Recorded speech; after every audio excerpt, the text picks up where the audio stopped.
Hello, hello. It's Dawn here again, and today I wanted to do a video on how anxiety can affect your sleep. Now, this is something that many of my clients that come to me have mentioned. One of the symptoms they're having is they have sleep issues. And this comes part and parcel with anxiety because what happens when we have anxiety? Anxiety is basically excessive fear and worry. And when we have anxiety, what happens is it's way out of proportion to what would be normal. Now, we all experience anxiety on one level or another at some point in our lives, on and off. And it's basically when something is danger, when something is a big concern.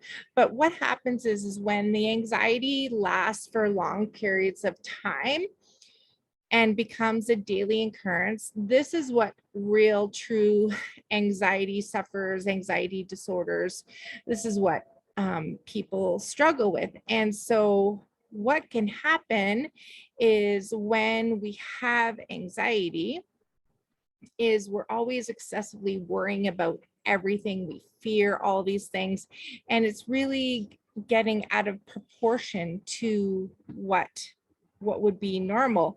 And so people with anxiety, they have a hard time falling asleep, but they can also have a hard time staying asleep.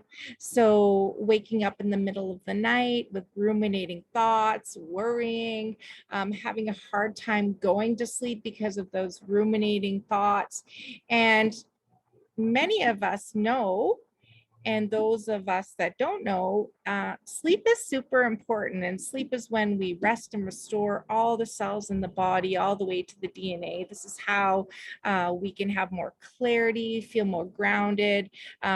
We don't have that irritability, those huge mood swings. So sleep is really, really important to have. And it's really when our sleep, then when we're not sleeping properly, it then affects our anxiety, and it becomes like this vicious circle.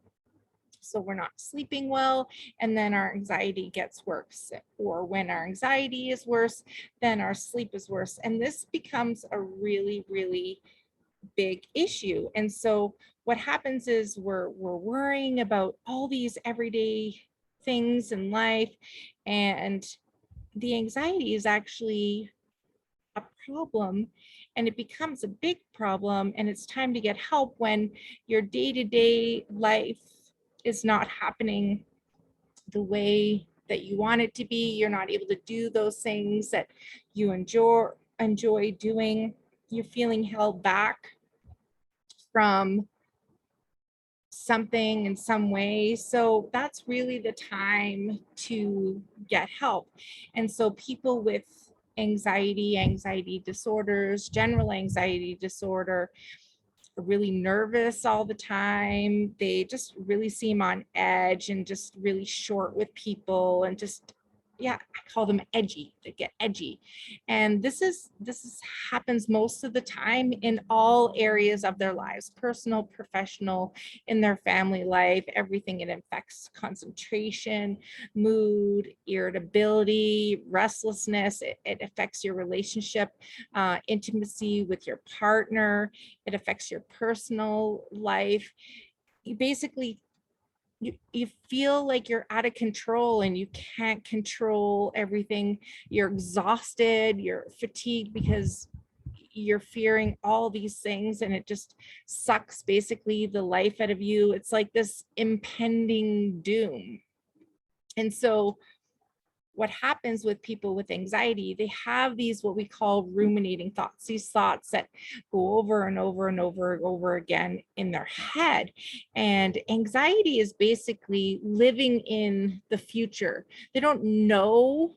People with anxiety have anxiety because they're living in the future. They're worrying. They're worrying about all these unknowns and want to have control of these things that they can't have control of, and they don't even know if they're going to happen. So I always say that anxiety is basically caused from living in the future, where we really want to be living in the present moment.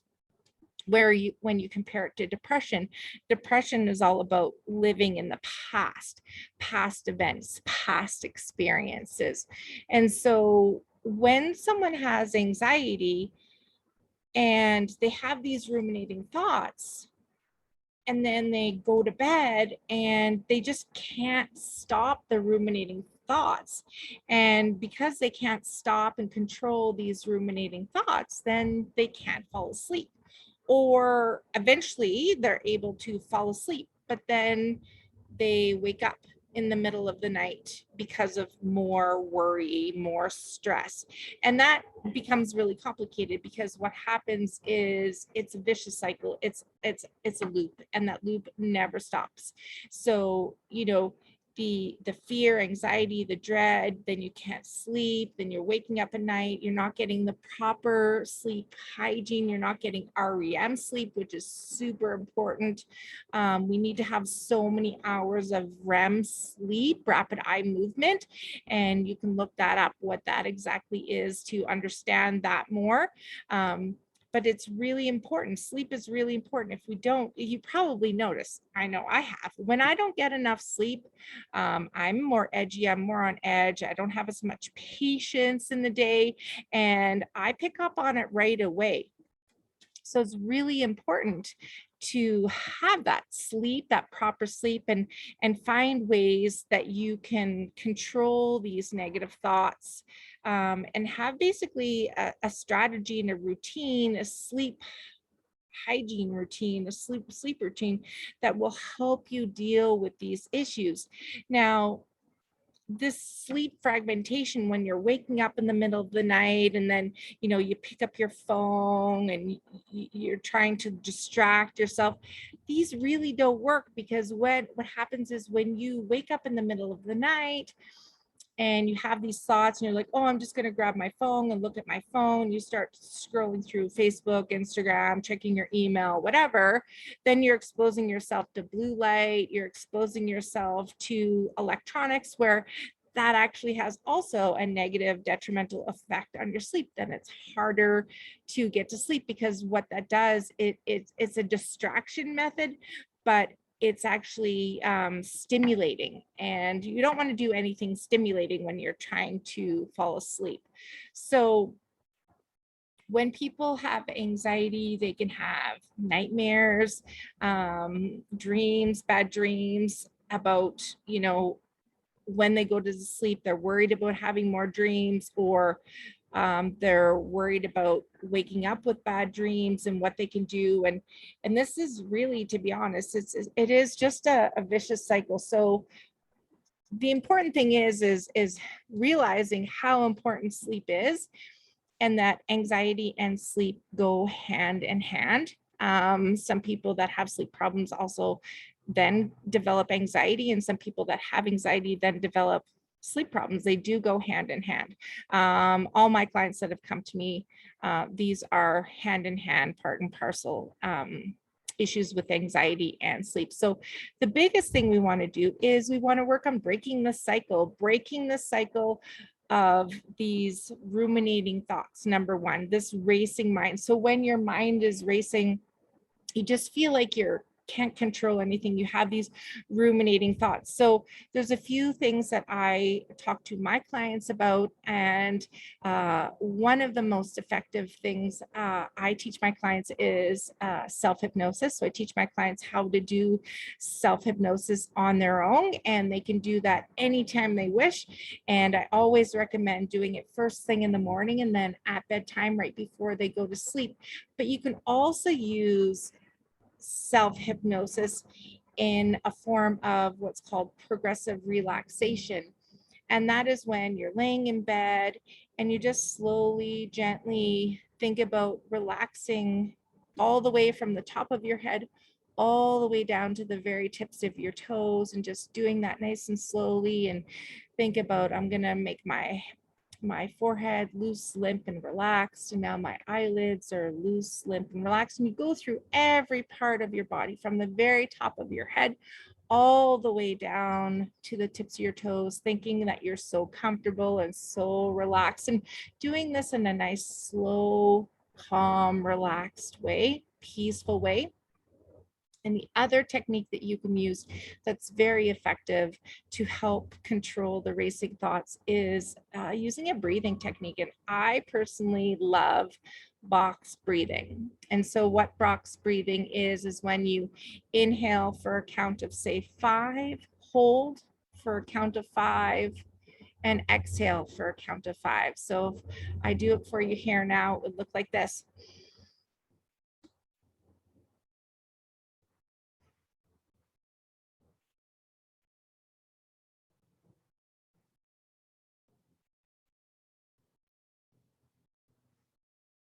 And what that does is it helps calm your mind. It helps you step back into that control. And so those two techniques of self-hypnosis is very, very effective. And also the breathing technique. Now, if you're finding neither one of those work, or you just can't calm yourself down, you can try a method of distraction. So distracting yourself using nature noises, beautiful soft music. I love personally binaural beats. If you go on YouTube, you can find so many beautiful, amazing binaural beats. I just personally love binaural beats. And what you're doing is you're occupying your mind without activating it and still putting yourself in that calm, natural state. But you don't want to have, looking at your devices to distract. So you want to keep the blue light away. You don't want to have it engaging. So having these beautiful nature sounds in the background, or beautiful soft music, or like I said, binaural beats are so effective. So the best thing is you want to find something that works for you. So those are 3 options that you can try. The other thing to break this cycle is when you wake up in the middle of the night and all of a sudden basically you're in panic mode, you're having like this mini panic attack, and that's affected usually at a hormonal level due to the cortisol. So that's a stress hormone, and so you want to find ways of reducing this hormone, reducing the stress hormone, reducing the stress, the cortisol. So you want to have that fear and have it step it away. So someone like myself who's a hypnotherapist can help you with your stress and anxiety, to help you reduce the stress and anxiety so that you can reduce the stress hormone, or finding another practitioner that might work better for you. So that's something also you can try, doing the self-hypnosis, breathing exercises, distraction. You can also try gentle stretching. Nothing too aggressive, but gentle stretching is very good. Writing in a journal. So in bed, you can have a piece of paper and a pen beside your bed. And if you wake up in the middle of the night feeling panicked, just put it down on paper. Maybe it's something you forgot to do, or you're worried about something. That's usually what wakes us up at night, is fear, worry, and anxious about something. Just write it down on a piece of paper. You're not going to forget it, and you can look at it in the morning and deal with it. But it's like kind of like what I call a brain dump. So you can write that in your journal, and having nice calming thoughts. So thinking about something that makes you feel calm and relaxed. Picture a beautiful beach, a vacation that you were at, being with your child, whatever makes you calm and reducing that stress. Now, everyone has a different way of doing this, positive self-talk. If we're focused on negative, when we're saying, oh, I'm never going to get to sleep, oh my God, I only have 2 hours sleep left, you can change that language and use your conscious language to turn that into a positive. It's like, oh great, I do still have 2 or 3 hours that I can get to sleep. Awesome. I'm going to feel so much better. So changing that language will really help. And if you want some more information on that, or want me to dive in a little bit deeper on that, just reach out and let me know that. So it's really sleep hygiene. If you haven't heard of it before, it's general sleep hygiene is so important. And Sleep hygiene is basically you want to have the best sleeping environment that you can in order to get that beautiful sleep. So controlling your environment, controlling what you're exposed to before bed, your routines, your habits before bed.